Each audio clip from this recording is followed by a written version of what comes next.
territory for you, Cleveland. It's okay to feel like this. You don't have to look behind you in fear of being stabbed in the back. The troll is allowed to come out of his caves. The sun blinds him at first, but then he sees it. Beauty, life, exuberance. The Browns have expectations. And not that we had a great offseason expectations, but those of something greater. They got a taste of it last season with their first playoff win since expansion. And they want more. Cleveland went about bolstering the defense. John Johnson, Troy Hill, Jadeveon Clowney. It's like I expected this for years, yet it just feels so off. Like I'm expecting a tire fire to start out of nowhere. And then Baker rolls out to the right and things go to hell. But will that happen when all of the talent they've accrued demand raises? That may not be a pretty day when it comes. I will give them credit though, they paid Nick Chubb the big bucks. It's a good start. The AFC seems to be top heavy again, but there's a ton of competition in the middle. And that's where the intrigue will come into play. The divisions seem relatively cut and dry. Buffalo wins the AFC East, Cleveland gets the AFC North, Tennessee claims the AFC South, and Kansas City locks up the AFC West. But for wildcards, there's an argument to be made for many teams. For the three I'm choosing, I'm going with Baltimore, Miami, and the Chargers. It was very tough to pick anyone who stands out in that regard. So I'm hoping for a really exciting AFC this season. I have a gut feeling another 10-win team isn't going to make the playoffs again. Now this is the matchup I've wanted to see. The AFC's reigning juggernaut against the up-and-coming contender. The Browns are hungry, and this game is a true test of their staying power. They know they have the offensive might to keep up with the hypothetical Joneses. Pure talent at nearly every position, and holding serve against the Chiefs is testament to their rise in power. All the defense has to do is contain the Kansas City offense, and they have a win to steal at Arrowhead. You can take a guess and say that outcome did not happen. The Chiefs' offense is incredibly difficult to stop. You may have them contained, but you can't make mistakes that give them prime field position. I'm looking at you, Jamie Gillen. Then Mahomes pulls some bullshit, followed by Tyreek Hill pulling even more bullshit. It's the stuff out of Houdini. Watch them pull the lead out of their hat and have the Browns scrambling to recover. You have one shot to make it right. Don't pout, Baker. You lost, but there will be plenty of games to avenge your fuck-ups. Get up and keep fighting. I don't want you to be shocked when I say this, but the Houston Texans no longer looked immortal when they had to play a real NFL team. It sucks, I agree with you, but Cleveland needed to make their own statement. It didn't look pretty. There were injury scares, defensive struggles, and something involving existential dread, but the Browns managed to pull out a win in the end. Call it growing pains or something. Maybe Cleveland feels disappointed they didn't win by 30, but it's still a win. How else can you describe an opponent that declines an offside penalty on a 3rd and 15 to punt on a 4th and 2? Besides hilarity? Now with all this out of the way, may I present to you a special performance. The eternal fucking of Tyrod Taylor. This man cannot have anything good in this world. A hamstring injury which brings about the era of Davis Mills. Knowing Tyrod's fortunes, he never gets his job back as an effort to tank or some shit. Justin Fields, a top prospect from Ohio State. Bears fans have been begging for him to start with the uninspiring play of Andy Dalton. It's way too damn early, but the time has come. Fields fever is spread across Chicago. Its symptoms are a god-awful offensive line and a play caller using a stick to douse a burning house. Justin, I hope you have good insurance. You're gonna die! Perhaps that policy will cover you better than the O-line did. Maybe it's playing better than Matt Nagy forcing long developing plays making Justin run for his life. In Cleveland, Fields fever leads to the killing fields. The result is 9 sacks and 47 yards of total offense. 1 net passing yard. Love a fuck, Nagy. Put Fields back in the oven. He's nowhere near ready yet. The Browns just had to basically exist on offense, and it's an easy win. They'll take the glorified bye week. I mean, the Bears defense tried, but they can't keep that up for 4 quarters. Do you want to see what true pain is like? Are you sure? Then look at the Minnesota Vikings. If creativity and torturing oneself was profitable, they'd be richer than Elon Musk. Send this team to space, for their eternal hex will cause everything to malfunction and kill them from oxygen deprivation. A match against Cleveland in front of the home faithful epitomizes it. The defense is doing its job, for God's sake. Baker Mayfield has been horrid. One of the worst performances we've seen from him in years. Perfect for the Vikings to raid their hope, right? You're a damn fool if you don't know the result of this fortune. Seeing the treasure chest as Minnesota devolve into a drooling invalid, spasming on the floor instead of grabbing what's his. The defense may stop the Browns in their tracks at the goal line again, but oops, defensive holding. Touchdown and 2-point conversion to Cleveland. The limp dick offense will do the rest. Kirk Cousins is Michigan J. Frog. He only performs when nobody's looking. When they show up to the theater, croak. You want cruelty? Minnesota is a fumble, a missed field goal, and a defensive holding call away from possibly being undefeated. It is the horn's cry of the Viking. One of perpetual failure. They'll probably be regretting these losses in December. Welcome to the future of NFL football, where the offense is king and defense doesn't matter. Here's the pitch that Madden 2004 was unrealistic. Thought it was too easy to throw deep balls in man coverage. That game was a soothsayer. The NFL adapted to Madden. Big 12 football is now the gold standard. Nobody's here to see defense. They're here to see big passes, long gains, touchdowns. Blow all the coverages you want. Resistance to the glorious powers of offense need not apply to this beautiful game. Los Angeles needs a spectacle, and you know what does that? Offense. You know what both of these teams have? Offense. Nobody paid money to see an NFL game where a defense made a critical stop, no offense. I appreciate the fact that the Chargers finally have balls. They throw them around with confidence. They're in LA now, they need to act the part. Every fourth down, people don't want to see punting. They want to see offense. Looks like the Browns defense did the heinous act of disrupting offense. You may see offensive pass interference on this fourth down, but they'll call it on the defense. Don't ask questions, just make offense, and then get excited for more offense. Balance! What are you, Thanos? This is either the smartest game ever played, the ballsiest game ever played, or an unorganized backyard football game. It's probably all three. The Chargers may miss extra points, but Cleveland didn't produce offense, so LA goes back down the field. The Browns' defense is so dedicated to the cause that they forced the Chargers to generate offense. It's fucking genius. Even then, someone unfortunately had to lose, and Baker tried to play hero ball, so Cleveland relives past drama. Yeah, you did get fucked over, but how about the other times you pissed yourselves on defense? This was your chance to be seen as legit and you failed. Tough shit, the NFL's gonna hand LA all the advantages they can. This year is shaping up to be a pain that Cleveland hasn't felt in decades. Suffering through eons of terrible football can't prepare them for a return to the factory of sadness. But it's for a new reason. Because of the ungodly amounts of injuries that are plaguing them. Arizona does not care. They need to maintain their impressive form, and they showed no mercy. With the Cardinals' offense, with how obliterated Cleveland is on both sides of the ball, it was a feast of blood. The game was so ugly it played out like a funeral for the entire fucking city. The defense was as exposed and broken as it was against the Chargers last week. They were outmatched on all fronts, and the Cardinals continued their undefeated march on to their next victim. This was supposed to be the year a new tradition was formed for the Browns. And they were technically right. It just might not be the one you were expecting. Bring out your dead, Cleveland. It's one thing to be a team that's just terrible. But to be the Denver Broncos, that's a level of trash all its own. The Browns were dead men walking after last week's obliteration.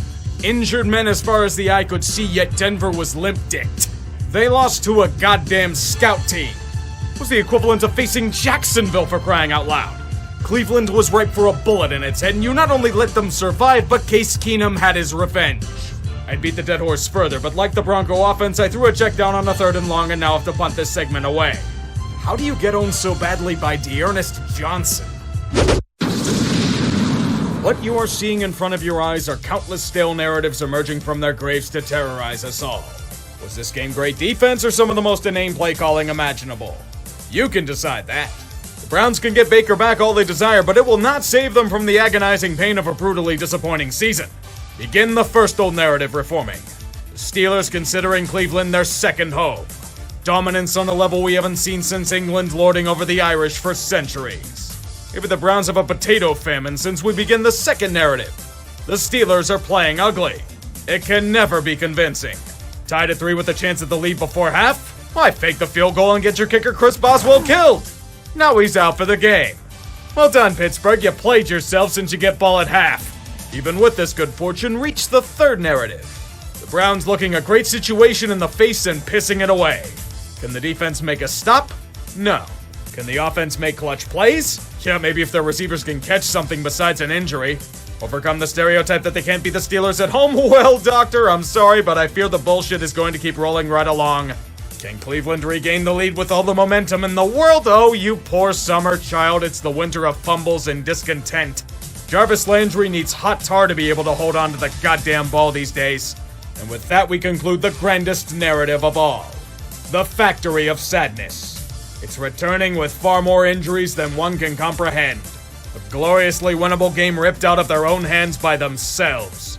Pittsburgh was gifted a win they didn't really deserve and look incredibly unimpressive without being bailed out for their idiocy. You know my conclusion from this? Steelers gained a Super Bowl. Steelers gained a Super Bowl. You hear me, bitches? The Steelers have gained the Super Bowl!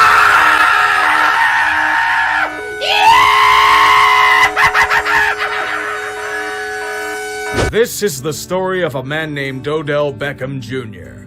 He was once one of the hottest names in football. That one-handed catch was incredible. He put up numbers with the G-men, and did I say anything about that one-handed catch yet? But ever since those highs, it's been pain. In a quite literal sense. No matter his ability, he would either deal with injury or be tormented by boat parties off the field. Once in Cleveland, he had remained dormant for a minute, but in OBJ's world, time is short. He needs to be the center of attention on the offense. And now he isn't. Like all stable individuals who don't need constant reinforcement of how good they are, Odell brought in a secret weapon to bring his case out to the world. His daddy. Credit to the editor Beckham Sr. hired, the video he posted on Instagram really brought out the feels.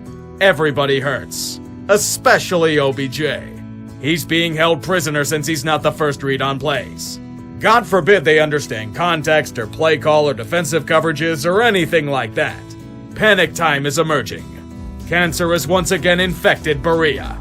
The Browns needed to act quickly lest they reemerge as the Factory of Sadness. As the drama had unfolded, they told Beckham to get bent, forcing him to leave practice on Wednesday and never return. Happy 29th birthday, Odell. Your present from Cleveland is being cut to go wherever the hell you want. Here's your suitcase. We can only hope you find peace and stats elsewhere. In this apparent turn of events, freeing themselves of OBJ allowed the Browns to play up to their potential and beat the ever-loving shit out of their cross-state rival. Or is that because the Bengals are fading thanks to flaws being exposed in their game plan? The only thing that's certain to me, Joe Burrow can't do it all. Cleveland desperately needed this one after a loss where they self-destructed, and they got it. They not only pushed the envelope in Cincy, they threw them feet first into a wood chipper.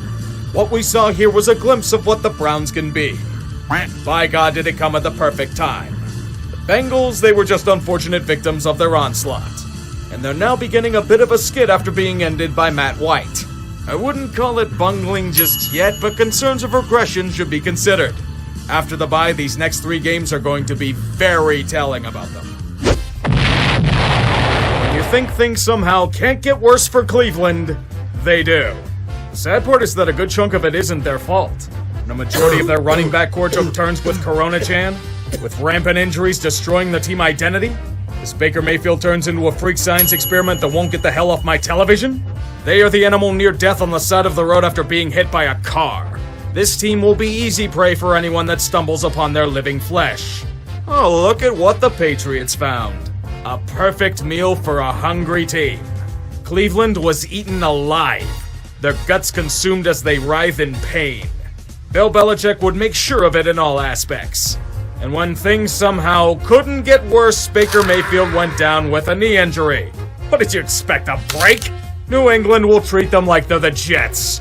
Right under our noses, the Patriots have won 4 straight and are now in position for a playoff push. Narratives be damned, the hoodie's back. Tom Brady, eat your heart out. Detroit plays hard for their coach, but that's only one component to a winning team. There's also this pesky thing they need called players that can play at the professional level. Jared Goff has been terrible, but he's injured.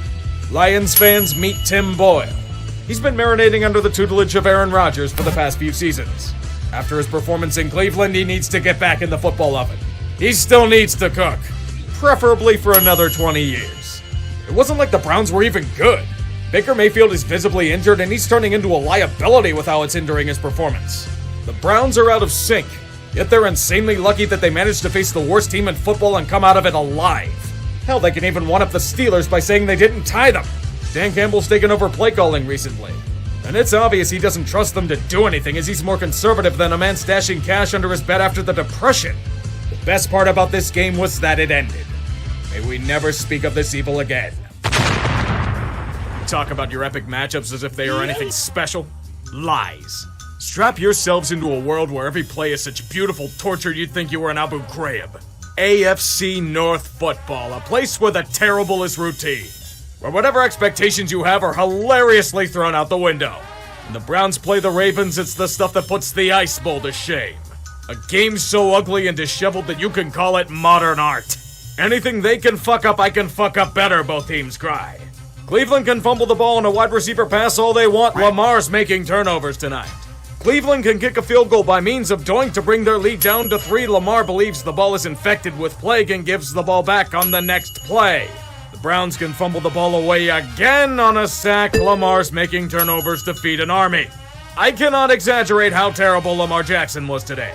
Even on his big passes to start the second half, he's just saying, "Fuck it, I'm gonna throw it deep. Mark Andrews will spawn in to catch it or something." This wasn't a game where a team won. It's one where the winner simply fucked the ball less. Whatever opportunities the Browns had, they could do nothing with them. Lamar had 4 interceptions and the Ravens still ended up victorious. As has been proven time and time again, Baltimore reveals they are both the luckiest sons of bitches with the injuries they've had and a team that wants to fill up every neuro ICU with stroke victims. This matchup was a goddamn hemorrhage, and millions saw it happen live on prime time. If you don't like this, then you don't like AFC North football, motherfucker!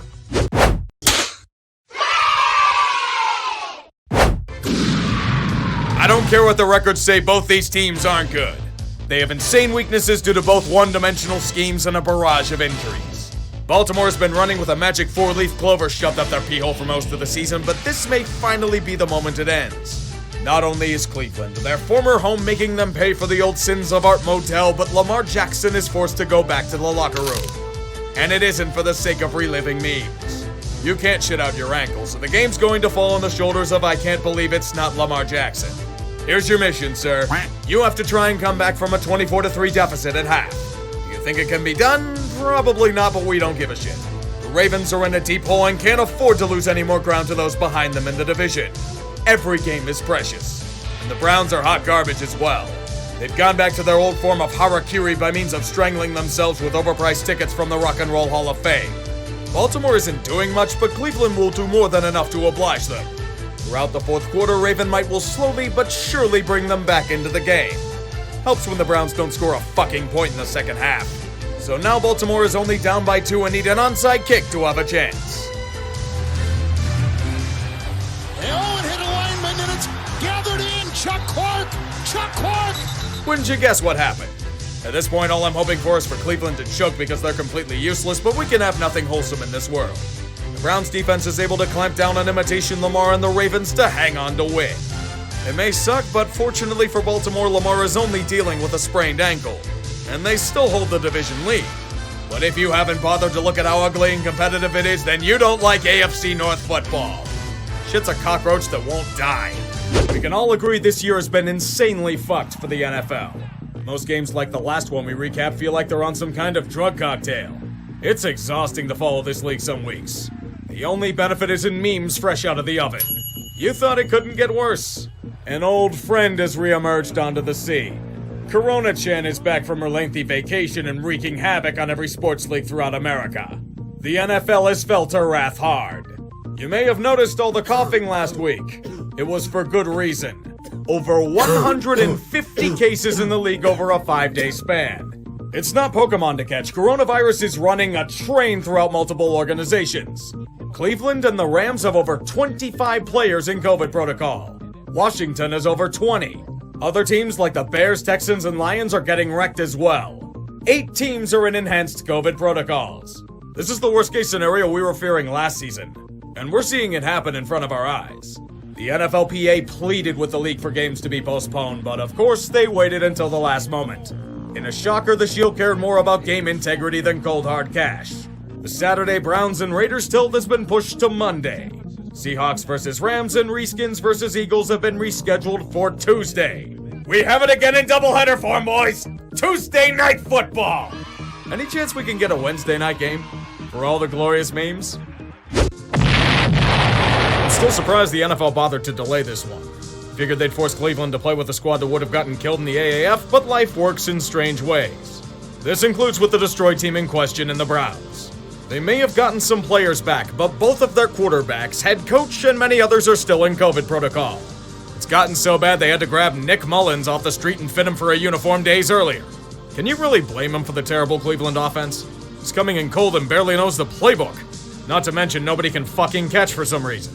If it's going to be a grind, they'll have to do it by means of team defense, also ravaged by illness and injury. Somehow they're managing to stay in it.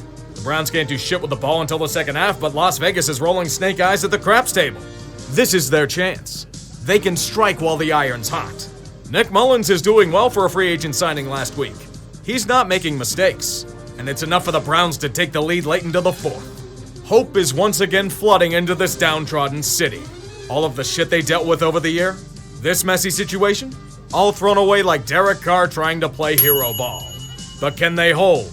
The Raiders have done everything in their power to try and piss away this game, but the football gods are cruel. Las Vegas is finally getting some damn luck at the casino and rattling off wins with their last dollar. To avoid insolvency, they'll need one more field goal as time expires to hit the parlay. This one counts, and the Raiders have won it! Whoop-de-doo, you beat the equivalent of an amputee in the 100-meter dash. The Raiders may have escaped, but they aren't getting any praise from me for this shit. All that really matters is that Cleveland will once again sink into Lake Erie. The factories are reopening up there, but all they produce is misery and sadness. The gods really are cruel. Overrated Insurance presents Going Home with Baker Mayfield. Baker Mayfield is such a massive fucking liability right now. With how awful he's been playing, he's costing the Browns valuable games by not accepting that he's too injured to play properly. I know everyone loves to see a more marketable Johnny Manziel chuck prayers into double coverage or overthrow wide open receivers on the reg. Every time Cleveland gets a chance to make something happen with the running game, nope, Baker gift-wrapped more premium points to Green Bay with good field position. Aaron Rodgers isn't going to miss with these golden opportunities, but the Packers feel bad going into the fourth. They aren't worthy of an easy win to further secure the number one seed, so why not have the defense try to give away the game on their own? The classic re-gifting someone else's gift to the same guy. That's a bold strategy. This game should be a lot closer if not for Baker's last-minute attempts at tax write-offs and Christmas shopping. So, for whatever reason, be it charity or chaos, the Browns are only down by 2 because of an endless charade of self-inflicted wounds. Devontae Adams dropping passes, hey, there's a first time for everything in the holiday season. So with around 2 minutes left, Cleveland has a chance to nullify all their past mistakes.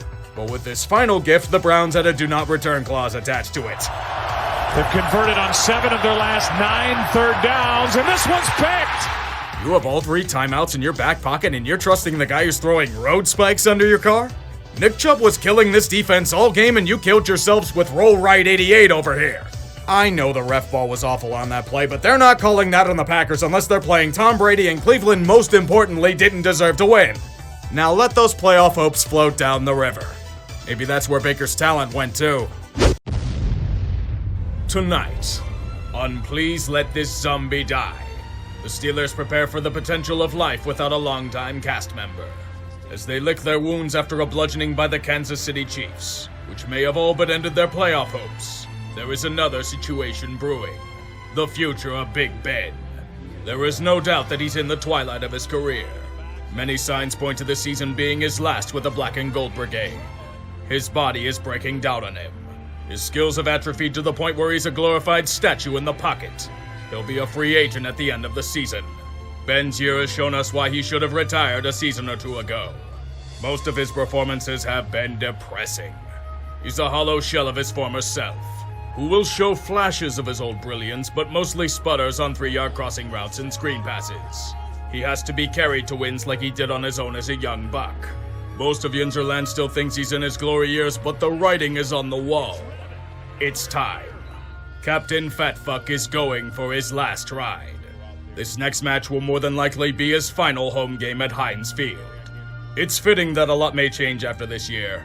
Heinz's naming rights to the stadium expire soon. GM Kevin Colbert has been rumored for retirement, especially given his penchant for taking 1-year contracts. The Steelers will have to rip the Band-Aid off from the cruel realities of the state of their team. But for 1 week, all those facts will be forgotten. This next game will be the chance for Yinzers to pay tribute to their legendary general. It's something that Terry Bradshaw could not have. The opportunity to say goodbye. It's weird to me. Heading into this season, I was just hoping for the Big Ben era to come to an end. I've been very public in stating that they should have cut ties with him after last season. Unfortunately, you see why with his performances. I thought it would feel relief when things were done, but now that the time is finally upon us, it's complicated. He leaves a conflicting legacy. His years were full of off-field fuck-ups and self-indulgence. Motorcycle accidents, rape allegations, being a colossal piece of shit in the restaurant industry, throwing players under the bus for his own mistakes, holding the team back in his final years. It's always been about him, and he's wielded way too much power on the team and the offense. Those are all true, but this next statement is as well. He has been the best quarterback I have seen, and I may possibly ever see, on the Steelers in my lifetime. When you look back at highlights of Ben in his prime, he was a special player. His ability to create plays out of chaos, his maneuverability and range in the pocket, allowing the receivers to create space for themselves. These are what I think of when I think of on-field Big Ben. I think shoestring tackles to save games against Indianapolis. I think precision throws to the corner of the end zone in Super Bowls. His influence will remain constant with the black and gold, and he will be donning a gold jacket in his future. A career that started in Ohio will finish there. A little bit east of where he played as a kid, but it was one he probably dreamed of. How fitting is it that this next match will be against a team he's had incredible success against? Cleveland, a home where he currently holds the record for most wins by a quarterback since their renewal. A team that has constantly been tortured by Ben's incredible abilities. The Browns franchise expected to solidify their claim as the division's keystone, but fell victim to incredible disappointments. It's also perfect for revenge. The last time these two met at Heinz, we do not talk about that day. Anyone who has tried has been put to death for high treason. Rival teams drank the salty tears of Yinzers and called it champagne. But not anymore. The Browns have been officially eliminated from the playoffs the day prior, and will be the perfect prey for an old lion. In honor of this occasion, like Muhammad's trek from Mecca to Medina, Yinzers from far and wide will make pilgrimage to Heinz Field. In their zealous faith and love of the Steelers, they will pay tribute to their glorious leader and doted champion.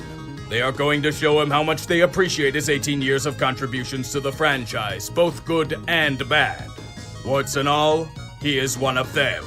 So for the final time, to the roar of an eager crowd, the leader of men.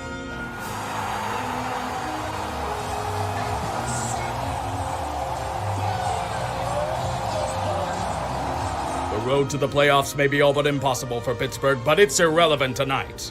Right now, at this very moment, at this point in history, this is their Super Bowl. The Black and Gold Brigade needs to send Ben out as a victor in his homeland. Against a nearly dead team, the Steelers played one of the more complete games of their season. The Browns had given up the moment they had stepped out of the locker room. For it was destiny. Pittsburgh was without a huge chunk of their linebacker core, and they still had little trouble against their flaccid offense. The main reason is because Baker Mayfield was paid a handsome fortune to take a dive in this important contest. So you're saying he wasn't paid? He just sucks. That's honestly believable. Jadeveon Clowney himself agrees with this sentiment. So the Steelers' drive has stalled out. Quickly, we can't get the Yinzers pissed. Throw a shoe and we'll pay you a bonus for it. There we go. Now Big Ben can be like 80-year-old men in a pickup football game. And reap the benefits. A 5-yard touchdown pass to Deontay Johnson. Everyone in Steeler Nation cheers as if they had just won their 7th Lombardi. And tonight they may as well have. The defense was completely suffocating. Whether that's because of the defense itself or how apathetic and lifeless Cleveland was is to be determined. Somebody hates Baker. They consistently had one-on-one coverage on TJ Watt with a backup tackle drafted in the 4th round this year. He had 4 sacks, and 8 more than Baker's dozen. Mayfield is now zoned out into another Progressive commercial, where he may save people on car insurance, but can't make a progressive read on passing plays. Not with how he's getting killed for 9 sacks on the day. The Steeler offense may be doing little, but it doesn't feel like the lead is in any threat of being vanquished. Everything is going perfectly, and we will all see the legend of Big Ben conclude with an exclamation point. That's not what the script had. Goddamn assholes trying to one-up Ben in his perfectly choreographed finale. Excuse me for 1 second. You fucking pieces of shit! Stop ruining Ben's day! He is a fucking laser Ben! You fucking goddamn sacks of pig shit! Do that again, I'm killing your family! Captain Fatfuck's final day of glory will not be sullied by those that defy his leadership.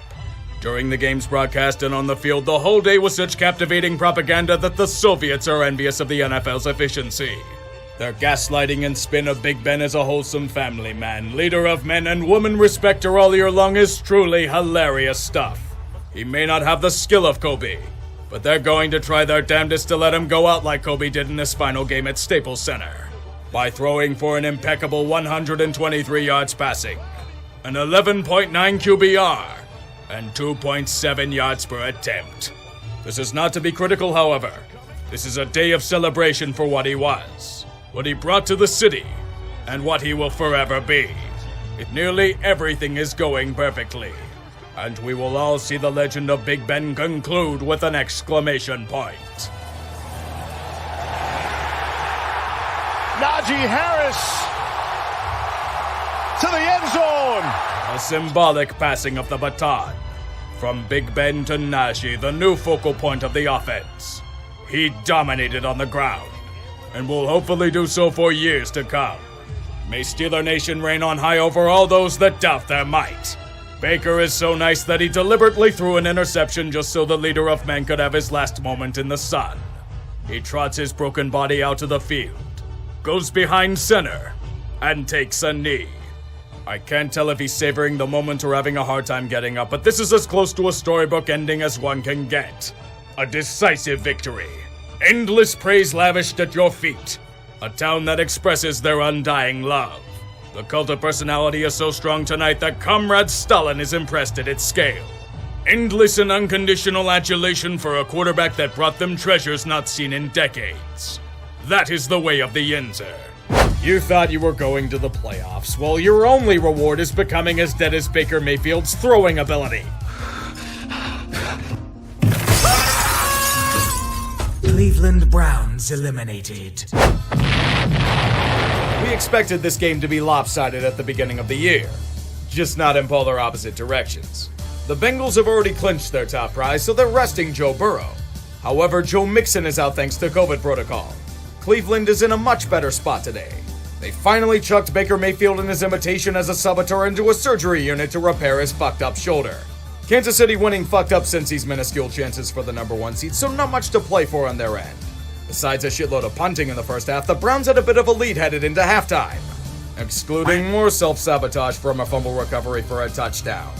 Including that faux pas, Cleveland adds more misery to the pile by winning a game when it's no longer necessary to do so, which is far from surprising to anyone who follows them. A lost season in what was supposed to be the start of something great. It's somehow on brand for this franchise. The only positive on the day is a good send-off to Doug Deacon's retirement after decades of service to the Browns. Rest easy, soldier. You went out a winner. This has been a season. So many twists and turns that it's hard to conceive with the naked eye. If you were looking at this year seriously, it was absolutely exhausting. But do you know the true bounty to cherish? The memes. It was fucking gold for this economy. Thanks to incredible collapses, fantastic comebacks, Urban Meyer's coaching tenure, and whatever the fuck Antonio Brown did in the Jets game.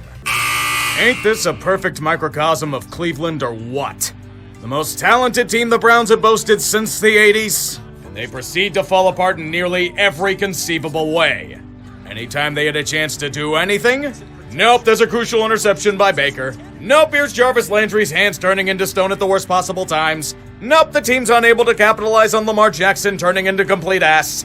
Injuries played a role, but that's an unfortunate cop-out in most cases. The whole team felt off.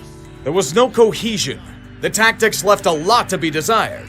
The biggest impact they had on the year was off-field drama. Not to mention Baker Mayfield. With his injury, he should have never been playing. The torn labrum in his non-throwing shoulder fucked his mechanics. He became a colossal liability, and the Browns refused to acknowledge that his headstrong tendencies were costing the team. Now everyone wonders if Baker is the real answer moving forward. On top of that, they get one of the more painful seasons they've had in recent history. That Super Bowl run should have been theirs. And now it's fucking Cincinnati's. Not to mention Odell Beckham Jr. proved himself right by reviving his career in Los Angeles to win a ring. Baker can shoot all the commercials he wants, but for the Browns, it's nothing but regression to an old standard. Welcome back. You are a factory of sadness! I'll see you Sunday.